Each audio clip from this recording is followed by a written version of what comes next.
दोस्तों बीते कुछ सालों में हम इंसानों ने तरक्की व उन्नति की राह देखी है। दोस्तों जिस मुकाम को हासिल करना कभी हम इंसानों के लिए ही इम्पॉसिबल जैसा था, आज हम इंसानों ने ही उसे पॉसिबल कर दिखाया है। दोस्तों इस बात का पता आप इसी बात से लगा सकते हैं कि आज हर छोटे देश के पास अपनी खुद की न्यूक्लियर मिसाइल है।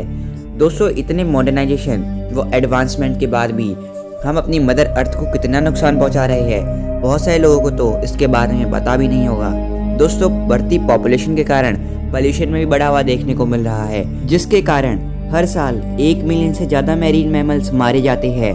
दोस्तों FAO ने तो यहाँ तक ये भी कह डाला है कि हर साल 1 ट्रिलियन से ज़्यादा फिशेस मारी जाती है, वो भी सिर्फ ह्यूमन ग्रीड के कारण। अब दोस्तों आपके मन में ये सवाल आ रहा होगा कि चलो हम पॉपुलेशन और पोल्यूशन में तो रोक लगा देंगे, लेकिन क्या होगा उस बात का अगर स्पेस से कोई एस्ट्रॉइड आए या कोई भी चीज़ आए और हमारी अर्थ को तबाह कर दे। तो दोस्तों आज की इस वीडियो में हम यही बात जानने वाले हैं। तो अगर आपने अभी तक हमारे चैनल को सब्सक्राइब, नीचे वीडियो को लाइक और कमेंट नहीं कर रखा है तो जल्दी से कर लीजिए।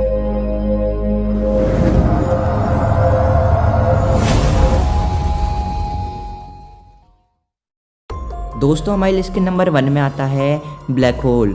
दोस्तों अधिकतर लोगों को ऐसा लगता है कि ब्लैक होल गैलेक्सीज जैसी बड़ी चीज़ों को आराम से निकलने की क्षमता रखता है, लेकिन दोस्तों ऐसा टेक्निकली पॉसिबल नहीं है। लेकिन दोस्तों क्या होगा अगर काल्पनिक रूप से यदि पृथ्वी के बगल में कहीं से एक ब्लैक होल दिखाई देता है, तो दोस्तों स्पार्टिफिकेशन उत्पन्न करने वाली गुरुत्वाकर्षण प्रभाव यहाँ प्रभावी होने लगेगी। ब्लैक होल के सबसे करीब पृथ्वी का किनारा दूर की तरफ की तुलना में अधिक मजबूत बल महसूस करेगा। दोस्तों उसके बाद जो होगा वो हम इंसानों के लिए और हमारी मदर अर्थ के लिए बिल्कुल भी अच्छा नहीं होगा। दोस्तों हमारी लिस्ट के अगले नंबर में आता है milky way and Andromeda Galaxy collision. दोस्तों आप सभी की जानकारी के लिए बता दें कि जो हमारी गैलेक्सी है मिल्की वे गैलेक्सी, उसका सबसे पास वाली जो उसकी नेबरहुड गैलेक्सी है वो एंड्रोमेडा गैलेक्सी है और हर सेकंड वो उसके पास खींचे जा रही है।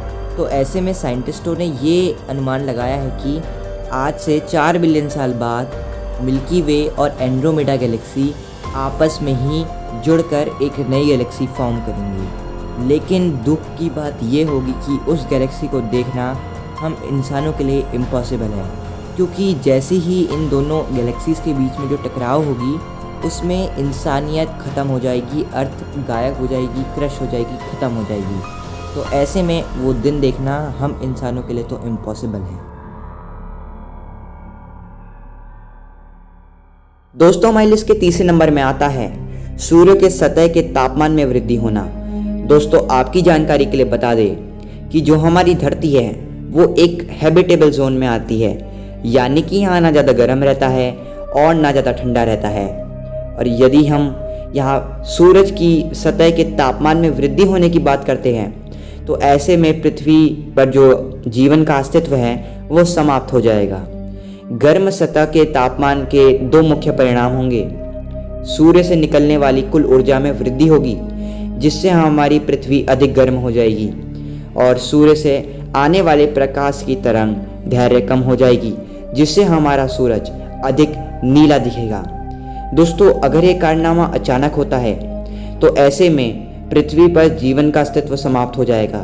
लेकिन यदि यह कारनामा धीरे धीरे होता है तो माइक्रोबियल जीवन के कुछ नए रूप वातावरण के अनुकूल होने में सक्षम हो सकते हैं। लेकिन यह बहुत कुछ है जो संभवतः छोड़ा जा सकता है। दोस्तों हमारी लिस्ट के चौथे व आखिरी नंबर पर आता है पृथ्वी की कोर का ठंडा होना।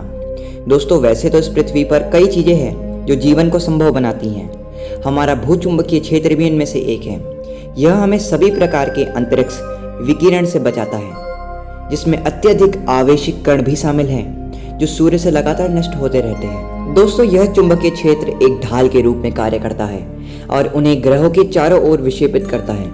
इस तरह कोई भी सौर हवाएं हमारे वायुमंडल को नहीं छीन सकती, जो यहाँ पृथ्वी पर एक जीवन का अनिवार्य तत्व भी है। और अंदाज लगाइए क्या, यह चुंबकीय क्षेत्र पृथ्वी के कोर द्वारा उत्पन्न होता है। जैसे कि ग्रह घूमता है, कोर के 2 हिस्से आंतरिक ठोस कोर और बाहरी तरल एक अलग अलग गति से चलते हैं, जिसके विद्युत धाराएं उत्पन्न होती हैं, वे धाराएं हमारे भूचुम्बकीय क्षेत्र को उत्पन्न करती हैं। और यदि जो पृथ्वी का कोर है वो ठंडा हो जाता है तो यह कोई धाराएं उत्पन्न नहीं करेगा, जिससे जो धरती है, जो हमारी पृथ्वी है, वो अपनी चुंबकीय क्षेत्र की जो भूचुंबकीय क्षेत्र है वो खो देगी। अगर ऐसा होता है तो हम इंसानों को हर बुरी चीज़ों के लिए तैयार रहना पड़ेगा, क्योंकि कोई चुंबकीय क्षेत्र नहीं मतलब कोई वातावरण, और कोई वातावरण नहीं इसका मतलब खतरा ही खतरा। दोस्तों ये वीडियो हमने आपके लिए बड़ी मेहनत से बनाई है, इसलिए वीडियो को एक लाइक और चैनल सब्सक्राइब जल्दी से कर लेना। मिलेंगे आपको एक और वीडियो में, तब तक के लिए गुड बाय।